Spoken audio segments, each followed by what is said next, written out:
একজন খেলোয়াড়ের বেতন নাকি বাংলাদেশে ৮ লাখ টাকা, ১০ লাখ টাকা, ২ লাখ টাকা, ৩ লাখ টাকা।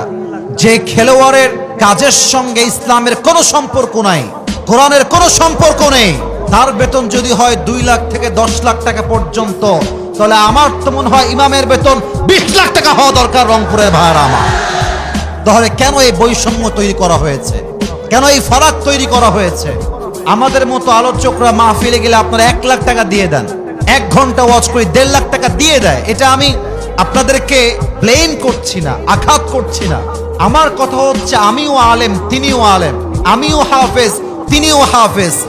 মানুষ পার্থক্য করে জাস্ট একটা জায়গায়, তার ফ্যান ফলোয়ার্স কম, আমার ফ্যান ফলোয়ার্স বেশি। আরে ভাই রে, ভিউজ বেশি হওয়া, ফ্যান ফলোয়ার্স বেশি হওয়াই যদি যোগ্যতার সার্টিফিকেট হতো, তবে হিরো আলমের মতো সেকেন্ড সফল ব্যক্তি খুঁজেই পাওয়া যেত না আমার মিঠাপুকুরের ভাই।